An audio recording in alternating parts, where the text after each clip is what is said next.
10 экскаватор жана 19 атайын бригадалык автоунаалар бүгүн Кыргызстан электр тармактар ишканасы жалпы жаңы 29 техникага ээ болушту. Министрлер кабинетинин төрагасы Акылбек Жапаров аталган ишкананын аймактык бөлүмдөрүнө расмий тапшырды.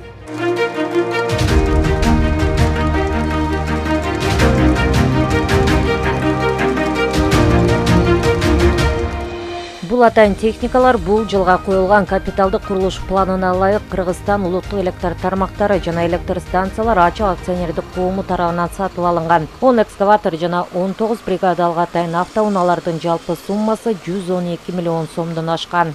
Бул техникалардын баардыгы өзүңүздөргө белгилүү болгондой, башта да айтып өтүп кеттик. Кыргызстан улуттук электр тармактары ачык акционердик коомунун өздүк каражатына сатып алынган техникалар болду. Азыркы күндө 29 единица техника тапшырылды. Бүгүнкү күндө машиналар, спец машиналар тапшырылды. Бригадалар үчүн спец машиналар тапшырылды. Андан сырткары экскаваторлор тапшырылды. Бул биздин өздүк каражатыбызга 2023 жылдын бюджеттин негизинде, планга коюлган бюджеттин негизинде сатып алынган техникалар болуп эсептелет. Россиядан алып келинген атайын автоунаалар Ош, Жалал-Абад, Нарын, Ысык-Көл, Баткен электр тармактар жана Бишкек жылуулук ишканасына бөлүштүрүлүп берилди. Энергетика тармагында эгемен алгандан бери мындай ири көлөмдө техникалар жаңыланган эмес. Өзүңөр техника керек, бат жетиш керек.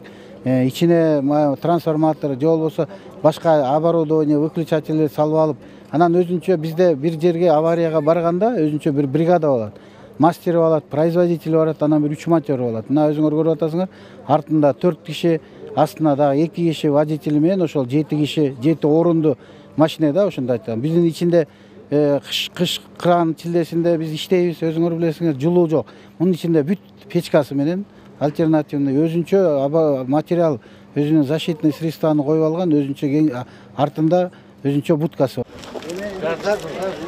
Акыркы жылдары реформалардын алкагында бөлүштүрүүчү компаниялар бириктирилип, анын натыйжасында чыгымдар туура пайдаланылып, энергетика тармагындагы материалдык техникалык базаны жаңылоого жакшы мүмкүнчүлүктөр ачылган. Акылбек Жапаров белгилегендей, жабдуулар, линиялар толугу менен эскирип, жогорку чыңалууларга чыдабай жаткандыгы белгилүү. Президент бул маселени чечүү үчүн энергетиктерге иштегенге шарт түзүү милдетин алдыңкы планга койгон. Мамлекет өзүнүн каражатына техникаларды ала баштаганы бул өнүгүү жолундагы биздин туура багыттарыбыз экенин далилдейт.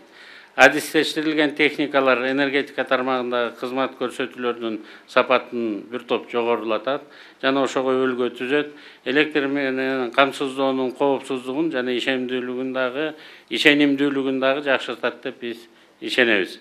Конкреттүү түрдө айта турган болсок, биринчиден электриктердин сиздердин мүмкүнчүлүктөрүңүздөр кеңейет. Маселен, Ысык-Көл облусунун электр тармактар ишканасынын 200гө жакын атайын автоунаалары болсо, көбүнүн эскилиги жеткен. Эми алардын компаниясы 2 жаңы экскаватор жана 2 атайын бригадалык автоунаа менен толукталды. Мындай заманбап адистештирилген техникалар энергетика тармагындагы кызмат көрсөтүүлөрдүн сапатын жогорулатып, электр менен камсыздоонун коопсуздугун жана ишенимдүүлүгүн жакшыртат.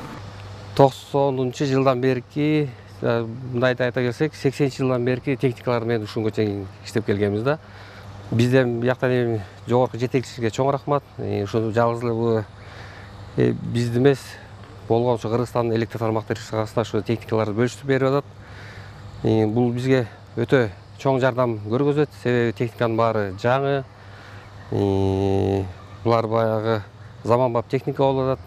Белгилүү энерго компанияларга 2023 жылга жалпысынан 359 миллион сомго 76 атайын жаңы техника алынары белгиленди. Кошумча 20 кран, манипулятор, 4 автовышка, 13 бригадалык автоунаа, 10 экскаватор жана 1 самосвал сатып алуу пландалууда. Рахат Кыдыр Токтоева, Мейримбек Жусупбек уулу, ЛТР, Бишкек.